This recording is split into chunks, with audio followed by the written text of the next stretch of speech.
Hari ini sukacita, damai sejahtera yang Tuhan berikan. Saya akan membagikan firman Tuhan, tapi terlebih dahulu mari kita tundukkan kepala dan saya akan menyanyikan satu pujian penyembahan. Mari tundukkan kepala biar Roh Kudus yang bekerja dan menjamah setiap hati kita. Yesus, oh Yesus.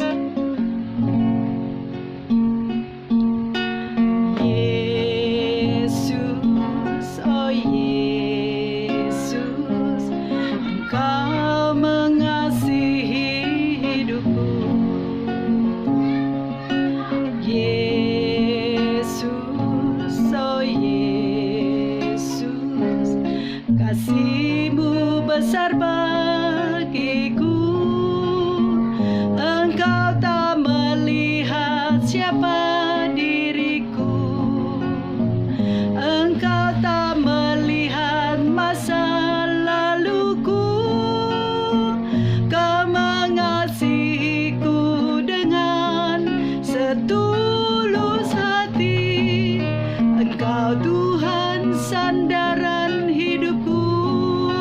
Yesus, oh Yesus, Yesus, oh Yesus, Engkau mengasihi hidupku. Yesus, oh Yesus, kasih-Mu besar bagiku, Engkau tak melihat siapa diriku, Engkau tak melihat masa laluku, Kau mengasihiku dengan setulus hati, Engkau Tuhan sandaran hidupku.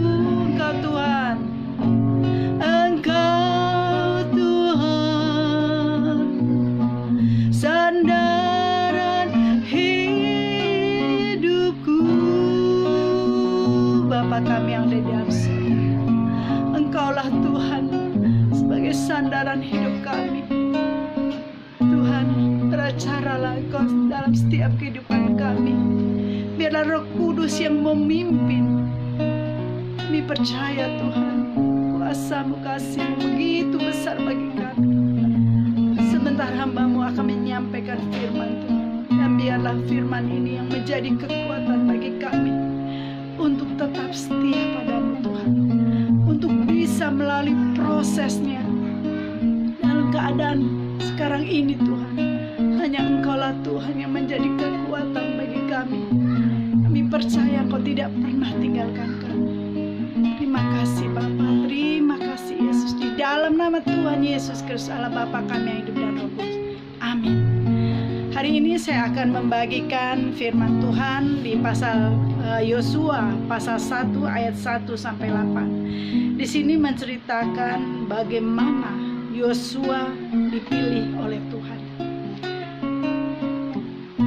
Ayat 1, sesudah Musa hamba Tuhan itu mati, berfirmanlah Tuhan kepada Yosua bin Nun, abdi Musa itu, demikian: Hambaku Musa telah mati, sebab itu bersiaplah sekarang, seberangilah sungai Yordan ini, engkau dan seluruh bangsa ini menuju negeri yang akan kuberikan kepada mereka, kepada orang Israel.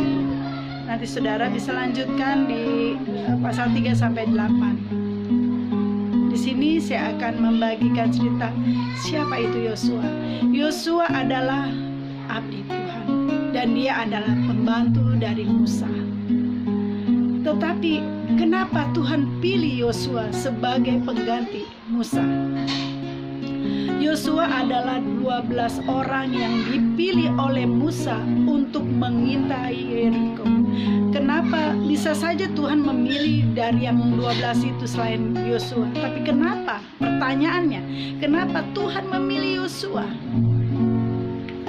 Yosua selalu ada di samping Musa. Dia adalah abdinya yang begitu setia. Dia begitu melayani Musa dengan sangat luar biasa.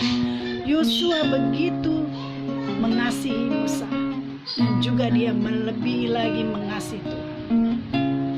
saat Musa mengalami pergumulan, Yosua ada di sebelahnya. Saat Tuhan menampakkan diri dan berkata pada Musa, Yosua pun ada. Di sini kita melihat keberadaan Yosua begitu sangat berarti. Tuhan tidak melihat kedudukan dia, derajat dia, tetapi Tuhan menemukan kesetiaan seorang pelayan yang setia, mempunyai sifat yang rendah hati, taat. Inilah yang menjadi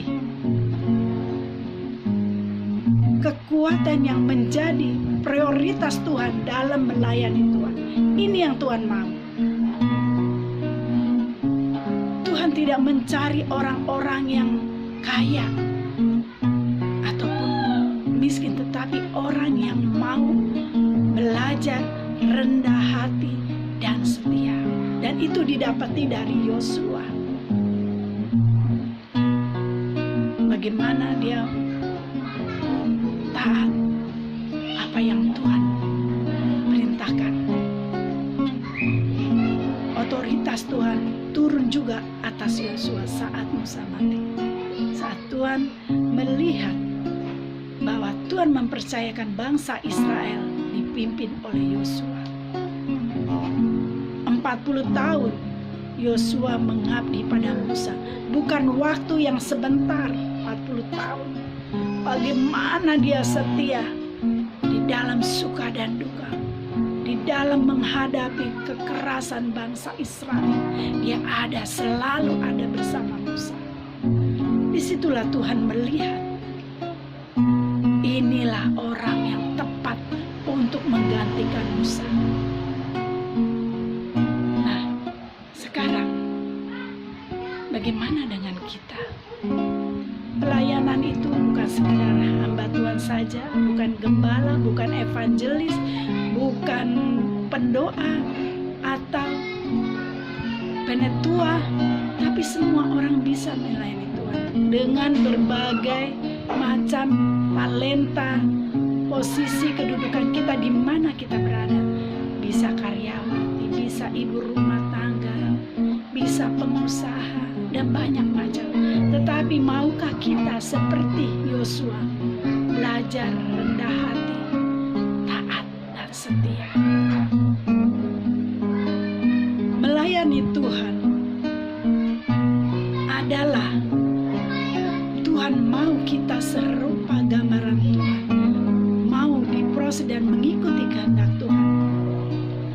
Menjadi orang kepercayaan Tuhan itu tidak gampang.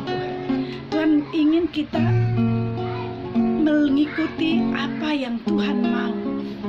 Menjadi orang kepercayaan Tuhan ada aturan-aturannya. Kita harus bisa mengalahkan kedagingan kita. Kita harus bisa mengalahkan ego kita. Saudara-saudara, hari ini banyak hal kita temui.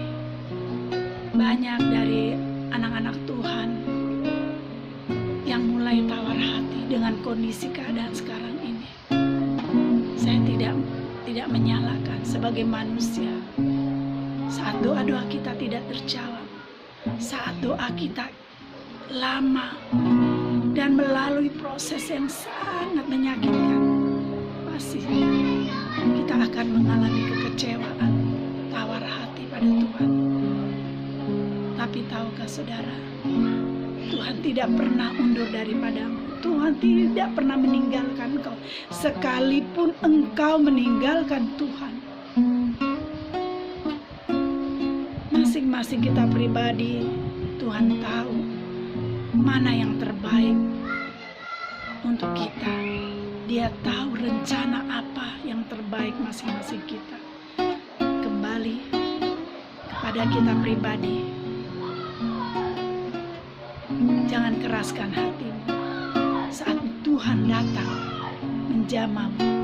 Jangan keraskan hatimu saat Tuhan berbicara melalui firman-Nya. Jalin hubungan yang intim dengan Tuhan dengan berdoa dan minta Roh Kudus yang pimpin, dan di situ engkau akan menemui apa yang Tuhan mau untuk hidupmu. Saudara-saudara, di firman Tuhan katakan bahwa doa orang-orang benar besar kuasanya. Jangan kita melihat kasih Tuhan itu yang di depan saja, tapi lihat di balik persoalannya engkau hadapi. Tuhan sudah menyediakan janji dan jawaban dari doa-doamu. Kembali kepada kita, iman kita, iman dan ketaatan kita pada Tuhan. Mari, saya percaya kita akan menjadi Yosua yang rendah hati, yang taat sama Tuhan. Kita akan menjadi orang yang dipercaya Tuhan. Yakin saudara, Tuhan mengasihi kita. Demikian firman Tuhan yang saya bisa sampaikan. Biarlah menjadi kekuatan bagi saudara-saudara. Mari kita tundukkan kepala, saya akan nyanyikan lagu Yesus, oh Yesus.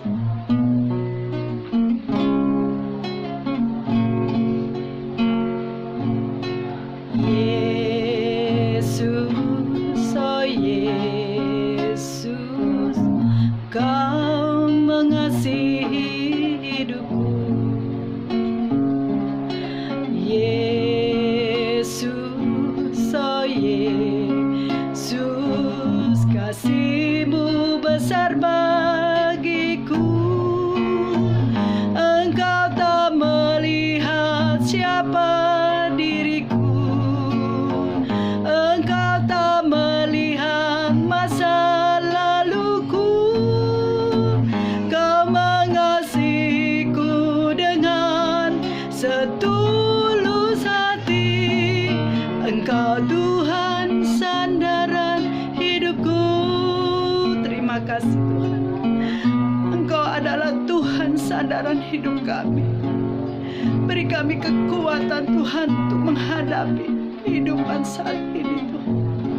Kami percaya kami adalah anak yang paling Kau kasih Tuhan, dan kami berharga di mata Tuhan di dalam Yesus Kristus. Tuhan, jamah Roh Kudus bekerja dalam setiap hati kami. Biarlah Tuhan, Engkau yang memimpin hidup kami. Engkau yang membuat kekuatan bagi kami, mampu kami melalui semua persoalan-persoalan yang kami hadapi. Terima kasih Bapa, terima kasih atas segala yang Tuhan sudah berikan bagi kami. Ajari kami untuk tetap terus bersyukur dan bersyukur padamu. Kasih-Mu ya Tuhan yang begitu besar dan dahsyat. Hingga sampai saat ini kami boleh ada dan hidup dan menerima berkat-berkat-Mu. Terima kasih Bapa. Kami berdoa untuk bangsa Indonesia. Kami berdoa untuk bangsa Indonesia. Tuhan lawat bangsa Indonesia. Pulihkan bangsa Indonesia. Pulihkan Tuhan. Kami percaya Tuhan Kau mengasihi bangsa kami. Kami percaya pertobatan akan menjadi yang besar. Pertobatan besar akan terjadi dalam bangsa Indonesia Tuhan. Terima kasih Bapa, terima kasih. Pemulihan terjadi untuk bangsa kami, pemulihan. Terima kasih Bapa, terima kasih Yesus. Kami serahkan seluruh doa ini ke dalam tangan-Mu. Biarlah Tuhan Engkau yang beracara Tuhan. Di dalam nama Tuhan Yesus Kristus, mari angkat tangan, terimalah berkat dari Tuhan. Tuhan memberkati engkau dan melindungi engkau. Tuhan menyinari engkau dengan wajah-Nya dan memberi engkau kasih karunia. Tuhan menghadapkan wajah-Nya kepadamu dan memberi engkau damai sejahtera. Terimalah berkat dari Allah Bapa, cinta kasih Tuhan Yesus Kristus, penyertaan Roh Kudus dari hari ini sampai selama-lamanya. Terima kasih Bapa, di dalam nama Tuhan Yesus Kristus adalah Bapa kami yang hidup dan Roh Kudus. Mari kita yang percaya katakan amin. Jangan lupa subscribe. Tuhan berkati.